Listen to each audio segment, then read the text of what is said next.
Eu falei aqui ontem sobre o brilhante vice-prefeito de Porto Alegre, que fez uma análise, o Ricardo Gomes, que fez uma análise desse personagem chamado Pablo Marçal, que surgiu assim, para muitos, de repente, né?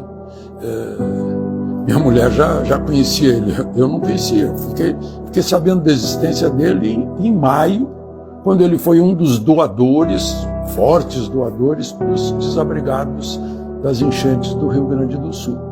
Eu tenho um amigo em São Paulo, que é um advogado conhecido, que há um mês não sabia quem era, me perguntou quem era. Estava lá em São Paulo. Passou a se interessar. Foi de repente. E agora está aí o Pablo Marçal no topo das pesquisas.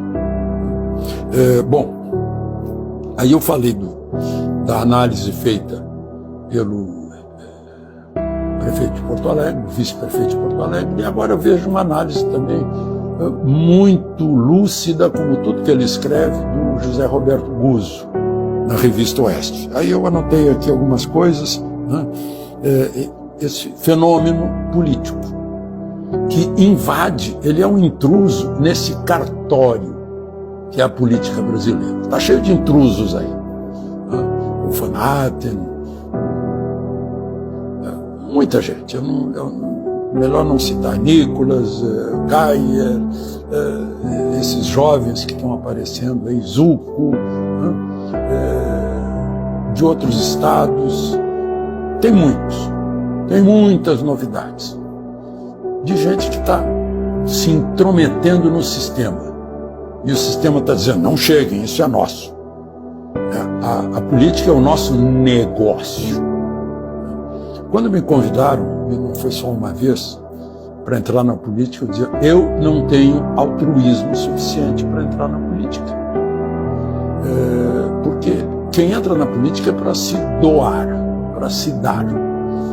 Fica longe da família, fica longe dos seus interesses particulares, esquece os seus interesses particulares, perde dinheiro, perde patrimônio para se doar, para trabalhar para os outros.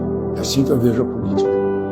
Só que eu também sou um estranho nesse cartório. Né? Por isso não entrei. Mas, enfim, o Guzzo está dizendo que o sujeito não tem tempo de televisão, não tem partido, pegou um partido aí, mas ele não tem partido. E, no entanto, está lá no topo. É o mais falado numa eleição que parece eleição para presidente da República, que é a eleição para o município mais importante do país. Que ele nunca apareceu na revista Oeste, fala, e nem o jornalismo impresso, ele apareceu antes, 3 meses atrás ele não existia. Ele diz também, hoje está no topo das pesquisas, e eu vejo, tal como o Bolsonaro, quanto mais bate, ele mais cresce. Aí está todo mundo batendo nele. E o Guzzo lembra que a Justiça Eleitoral já se apresentou como tal. Puxa, vamos cortar esse intruso. Ele periga ganhar, então vamos tirar esse perigo da frente. Vamos atrapalhar a vida dele. Aí ele não tem mais rede social, começam a tolhê-lo nas redes sociais. Aliás, a Justiça Eleitoral se acha tutora do eleitor, como se todo eleitor fosse um idiota que precisaria de alguém que emprestasse o cérebro para ele, para decidir. Não? Bom, aí eu fico pensando, gente, eu acompanho a eleição desde que as eleições recomeçaram em 1946. Eu lembro de Edo Fiuza, de Brigadeiro, Juarez Távora, Plínio Salgado, criança. Mas eu nunca vi a Justiça Eleitoral tirar os mentirosos. O Adhemar de Barros, né? Eu nunca vi. O sujeito mente. Mas ninguém tira. Por outros motivos. É o intruso que periga tomar conta para manter a patota de sempre. E aí é o aparelho. Todo mundo se une. Então, Estão dizendo agora, segundo o Guzzo, que os eleitores, que o Marçal é um perigo. E os eleitores respondem, o perigo são vocês. Ele não tem programa. Aí, isso o Guzzo dizendo, ele não tem programa. E vocês, tiveram algum programa? Resolveram São Paulo até hoje? São Paulo tá porque o programa de vocês não deu certo. O Guzzo mostra que o povo paulista está pensando assim. Assim como tentaram tirar Bolsonaro no dia 6 de setembro de 2018, estão tentando tirar o Marçal agora. Tiraram Bolsonaro pensando que tirariam a direita, não dá mais, a direita já está. Ele despertou a direita, eu não vou dizer que ele pariu a direita, porque a direita estava lá, estava dormindo. Era a brasa dormida e ele soprou e virou fogo. Então essa gente, o Guzzo mostra que essa gente não conhece o povo, eles vivem na bolha, não conhecem o povo. Não sabem que o povo tem aversão, palavras do Guzzo, aos mentirosos, aos corruptos, aos vigaristas, aos invasores de propriedade, aos vadios, aos intelectuais trapaceiros, às drogas, à promiscuidade, aqueles que defendem ladrão de moto, ladrão de celular, ladrão de cartão de banco. Então, esse é o retrato de um país exausto dessa política sem resultado. Sem resultado para o povo, resultado para o sistema. Eu vejo aí, eu falei em justiça eleitoral, tirando, não é só a justiça eleitoral. Vocês já perceberam que o Marçal entra no debate e ganha o debate. Então o que estão fazendo? Eu vi agora.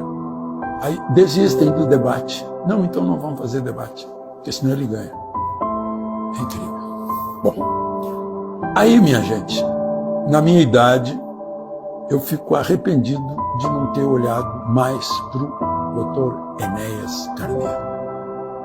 Porque esse é um precursor do Marçal, do Bolsonaro, Dr. Enéas. Veio trazendo as coisas. Os jovens da época, 1994, os jovens da época tentaram me convencer, eu não dei bola. Achei, maluquinho, maluquete, Dr. Enéas. Pois olha aqui, Dr. Enéas, em 2000, foi candidato a prefeito de São Paulo. Recebeu 3,5% dos votos. Em lugar dele, os paulistanos elegeram Marta Suplicy. 1994, ele foi candidato a presidente da República. Ele só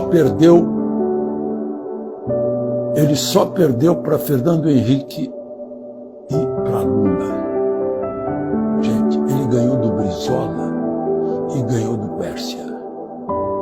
Ficou em terceiro lugar. Candidato a deputado federal em 2002, ele fez 1.570.000 votos. O que ele não tinha, que não conseguiu? Ele ficou nas mãos dos grandes jornais, das grandes televisões, das grandes emissoras de rádio. Portavam, ele não tinha chance, não tinha rede social. Aí ficou isolado, desconhecido. Apenas uns jovens que acompanhavam de alguma forma e tentavam convencer os mais velhos, como eu disse, é um novo aí que está aparecendo, maluco, não era. Hoje a gente ouve o Dr. Enéas e ele tinha toda a razão, já tinha todo o diagnóstico, ele como médico, anestesiologista, cardiologista, sabia perfeitamente quais eram as soluções, o que o Brasil precisava mudar, o PRONA, Partido de Reconstrução Nacional, que depois foi absorvido pelo Partido Liberal, o PL. Pois é, minha gente, então, esse é o país. Só uma breve pensata sobre as nossas escolhas, nossas opções e, mais importante, sobre aquilo que querem nos impor, os nossos pretensos tutores.